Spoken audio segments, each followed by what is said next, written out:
여러분, 우리가 매일 딛고 사는 이 땅이요. 그냥 발밑의 흙? 그 이상은 아닐까 생각해 보신 적 있으세요?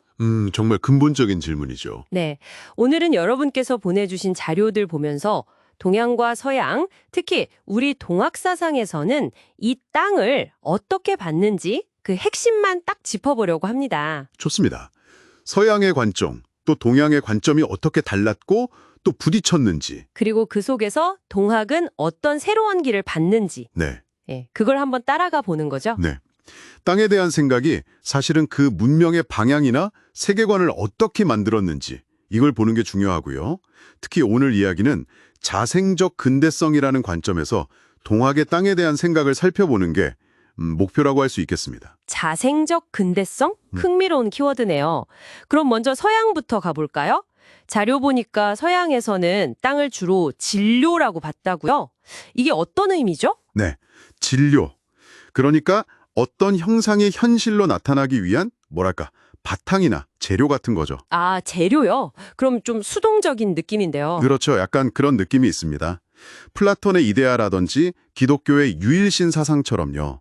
어떤 초월적인 원리나 뜻이 이 땅에서 구현된다. 이런 식의 관점이죠. 지수화풍 사원 소설도 그런 맥락인가요? 네, 그것도 물질적인 실체 자체를 중시하는 사고방식의 연장선으로 볼 수 있습니다. 뭐 이런 생각이 물질 문명을 발전시키는 데는 기여했지만 했지만 동시에 자연을 좀 정복하거나 통제해야 할 대상으로 여기게 만들기도 했죠. 확실히 동양과는 좀 다른데요. 동양은 어땠나요? 동양은 많이 달랐죠. 땅을 하늘하고 짝을 이루면서 스스로 기운을 응축하는 존재로 봤어요. 능동적이죠. 응축이요. 스스로 기운을 모은다. 네. 음양오행사사를 보면 잘 드러나는데요. 물질 그 자체보다는 그 속성, 그리고 관계를 더 중요하게 여겼어요. 그래서 땅, 즉 곤도가 가진 그 포용력 있잖아요. 만물을 낳고 기르는 힘, 이걸 굉장히 강조했습니다. 아, 풍수질이나 제사 같은 문화도 그런 생각에서 나온 거겠네요. 맞습니다. 다 연결되어 있죠. 서양은 실체 중심, 동양은 관계나 속성 중심. 야, 땅 하나를 두고 이렇게 다르네요. 근데 이 두 관점이 결국 만나서 부딪히게 되죠. 그렇습니다. 그게 이제 17세기쯤부터인데요. 마테오 리치 같은 선교사들을 통해서 서양의 어떤 실체론적인 세계관이 들어오면서 동양 지식인 사회에 큰 충격을 줬고요. 지적인 충격. 네. 그리고 그 이후에는 이제 서구 열강의 물리적인 침략이 이어지면서 정말 큰 위기 상황이 온 거죠. 동양의 전통적인 세계관은 막 흔들리고 서양은 그럼 괜찮았나요? 서양도 뭐 물질주의가 팽배해지면서 그 나름의 정신적인 홍황 같은 위기가 있었죠. 아, 양쪽 다 위기였군요. 바로 이런 혼란 속에서 동학이 등장하는 거네요. 서학에 대한 어떤 대안으로서. 네, 맞습니다. 동학의 창시자 수훈 최재우가 바로 서학의 한계를 지적하면서 새로운 길을 찾으려 했죠. 여기서 이제 동학권의 독특한 땅에 대한 관점, 바로 조화정 지관이 나오는 겁니다. 조화정 지관. 이건 또 어떤 의미인가요? 동학은요, 우리가 보는 하늘 너머의 하늘, 그러니까 초월적인 존재로서의 하늘님, 상제님을 가장 중요하게 생각합니다. 네. 이 관점에서 보면 땅은 더 이상 그냥 하늘의 짝이나 수동적인 재료가 아니에요. 하늘님의 조화, 즉 창조활동과 무의이화. 이게 뭐냐면 억지로 하지 않아도 저절로 변화하고 이루어지는 걸 말하거든요. 아, 저절로 이루어지는 변화. 네, 바로 그 조화와 무의이화가 실제로 펼쳐지는 아주 역동적인 장으로 땅의 의미가 격상되는 겁니다. 와, 단순히 그냥 주어진 자연이 아니라 신성한 창조랑 변화가 계속 일어나는 살아있는 공간이다.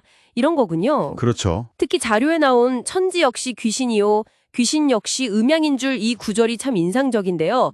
이게 기존 유교나 도교에서 말하는 거랑은 다른 건가요? 아, 그거 아주 좋은 질문입니다. 겉으로 보기에는 비슷해 보일 수 있어요.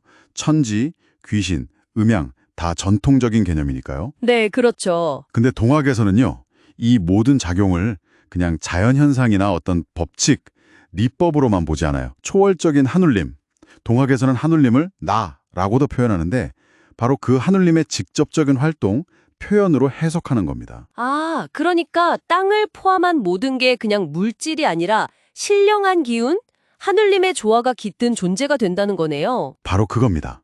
땅을 다시 신성하고 생명력 넘치는 존재로 보는 거죠. 그러면서 땅과 인간의 관계도 완전히 새롭게 설정되는 거고요. 그럼 인간이 수행, 그 시천주를 네.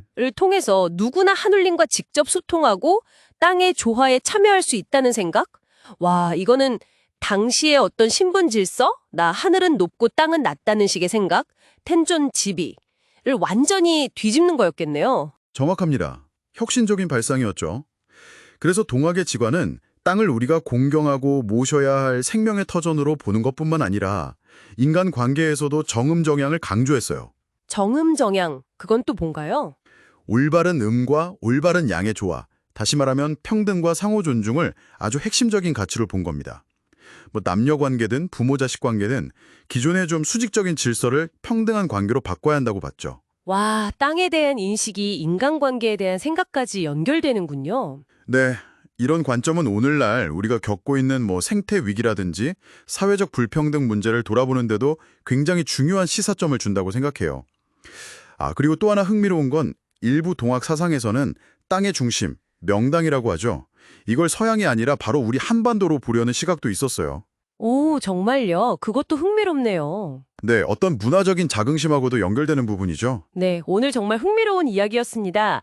서양의 진료적 관점, 동양의 응축적 관점을 넘어서 동학이 제시했던 조화정 지관, 땅을 단순한 물질이 아니라 초월적인 존재의 신성한 조화가 펼쳐지는 생명력 넘치는 공간으로 다시 보고 인간과의 관계도 평등과 조화 속에서 새롭게 바라보려 했다는 점, 이게 참 마음에 와닿네요. 그렇죠.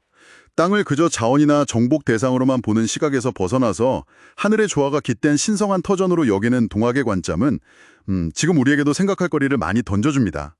여러분은 오늘 이야기 들으시면서 어떤 생각을 하셨는지 궁금하네요. 마지막으로 여러분께 이런 질문을 던져보고 싶습니다. 만약 우리가 이 땅을 동학의 시선처럼 끊임없이 신성한 조화가 이루어지는 살아 숨쉬는 파트너로 대한다면 지금 우리가 마주한 이 기후 위기나 점점 깊어지는 사회 갈등을 풀어가는데 혹시 어떤 새로운 지혜를 얻을 수 있지 않을까요? 이 질문 한번 생각해 보시면 좋겠습니다. 다음 시간에 더 흥미로운 탐구로 다시 찾아뵙겠습니다.